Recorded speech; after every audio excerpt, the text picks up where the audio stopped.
حضرات ایک گاؤں تھا، اس کا نام تھا غزالہ۔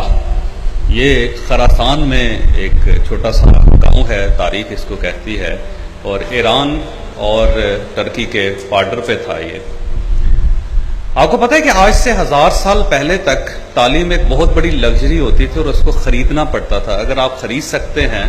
تو آپ اپنے آپ کو عالم کہلا سکتے ہیں، آپ کے لیے علم آسان ہو سکتا ہے، اور اگر آپ کے پاس خریدنے کی اہلیت نہیں ہے تو آپ کتنے ہی پڑھے لکھے، ذہین اور شاندار ذہن کے مالک کیوں نہ ہو، آپ عالم نہیں بن سکتے تھے، آپ تعلیم حاصل نہیں کر سکتے تھے۔ اس زمانے میں امیر لوگ ٹیوٹرز رکھتے تھے، مینٹر رکھتے تھے،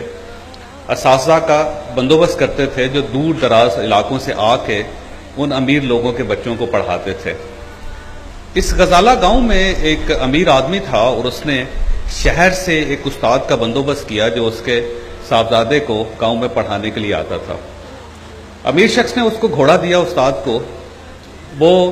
استاد گھوڑے پہ گاؤں آتا، اس کے بچے کو پڑھاتا، پڑھانے کے بعد واپس چلا جاتا۔ اس گاؤں میں ایک بچہ تھا جس کو پڑھنے کا بہت شوق تھا۔ اسے یہ محسوس ہوتا تھا اس بچے کو کہ میں اگر علم کی طرف چلا جاؤں تو میں سوسائٹی کے لیے بہت کچھ کر سکتا ہوں۔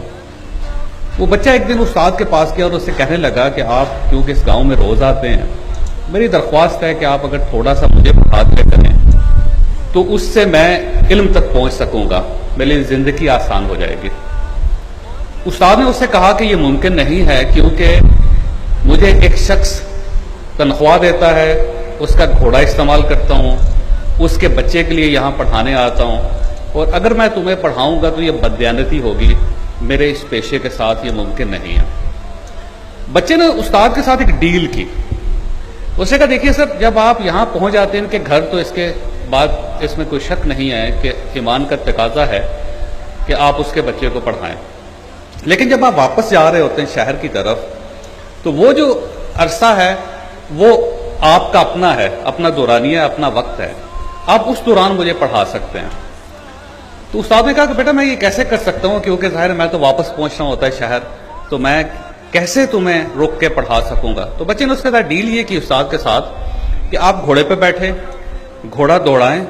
شہر کی طرف جائیں، میں آپ کے ساتھ ساتھ، آپ کے گھوڑے کے ساتھ ساتھ دوڑتا رہوں گا، آپ گھوڑے پر بیٹھ کے پڑھاتے رہیں، میں اس کو یاد کرتا رہوں گا، اور اس طرح آپ کا وقت بھی ضائع نہیں ہوگا، آپ اپنے شہر پہنچ جایا کریں گے اور مجھے بھی کچھ سمجھ آ جائے گی زندگی کے بارے میں۔ اب استاد روز امیر جو خان صاحب تھے اس کے بچے کو پڑھانے کے لیے گاؤں آتا، جب وہ واپس جا رہا ہوتا تو اس کے گھوڑے کے ساتھ ساتھ بچہ بھاگتا پڑھتا جاتا اور چیزیں یاد کرتا جاتا۔ استاد اس کی اس مشقت سے بڑا حیران ہوا کہ 5-6 کلومیٹر روز بھاگتا ہے بچہ اور ساتھ ساتھ یاد بھی کر لیتا ہے چیزوں کو۔ کچھ عرصے بعد استاد نے اس کو ایک اور سہولت دے دی، اس نے یہ کہا کہ اگر تم صبح شہر آ جایا کرو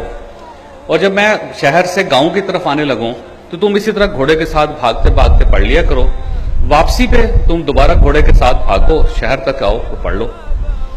بچے نے یہ ڈیل بھی قبول کر لی۔ اب ہوتا یہ تھا کہ وہ استاد شہر سے نکلتا تھا، بچہ اس گھوڑے کے ساتھ ساتھ بھاگتا ہوا گاؤں پہنچتا تھا، اور اس کے بعد جب وہ استاد پڑھا کے واپس جاتا تو وہ اس کے ساتھ ساتھ بھاگتا وہاں تک چلا جاتا۔ اس بچے نے 6 سال تک اس طرح پڑھا اور اس گھوڑے کے ساتھ بھاگ کے وہ پڑھتا رہا، آگے بڑھتا چلا گیا۔ بعد میں استاد کی جاب ختم ہو گئی، استاد کے پاس جتنا علم تھا اس نے ٹرانسفر کر دیا، پھر اس کے بعد یہ مختلف یونیورسٹیوں میں جاتا رہا، یہ بخارا گیا، سمرقند گیا، وہاں سے بغداد گیا، بغداد میں پڑھتا رہا۔ تاریخ اس شخص کو 2 حوالوں سے جانتی ہے۔ ایک تو دنیا میں جس جگہ بجٹ بنتا ہے اس بجٹ کا خالق یہ تھا، اس نے دنیا کو بجٹ کا تصور دیا، اس سے پہلے بجٹ کا کوئی تصور دنیا میں نہیں تھا۔ آپ اپنے خاندان میں، اپنے گھر میں، اپنی دکان میں، اپنی فیکٹری کے لیے جو بجٹ بناتے ہیں اس کا تصور اس شخص نے دیا تھا۔ دنیا میں 245 ممالک ہیں، 245 ممالک میں بجٹ بنتا ہے، اس بجٹ کا تصور اس بندے نے دیا تھا۔ اس نے یہ پہلی مرتبہ تصور دیا تھا کہ علم 2 قسم کا ہوتا ہے، ایک علم کا تعلق دنیا کے ساتھ ہے، دوسرے علم کا تعلق دین کے ساتھ ہے۔ اس شخص کا نام جو 6 سال تک گھوڑے کے ساتھ بھاگ کے پڑھتا رہا، اس شخص کا نام امام غزالی ہے،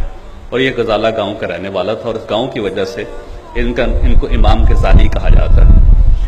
تاریخ کو دیکھیں تو بڑی دلچسپ بات ہے کہ ہمارا کنٹریبیوشن بہت تھا، لیکن ایک وقت ایسا ہے کہ جس میں ہم نے سوچ لیا کہ دنیا ہماری نہیں ہے، اور دنیا کا بندوبست جو ہے یا یہودی کرے گا یا عیسائی کرے گا یا ہندو کرے گا یا سکھ کرے گا، اس کا بندوبست میں نے نہیں کرنا، اور دین کیونکہ میرا ایک پرائرٹی ہے اور میں نے صرف دینی علوم تک رہنا۔ یہ ایک ایسی رفت تھی جس نے ہمیں آج تنہا کر دیا دنیا میں۔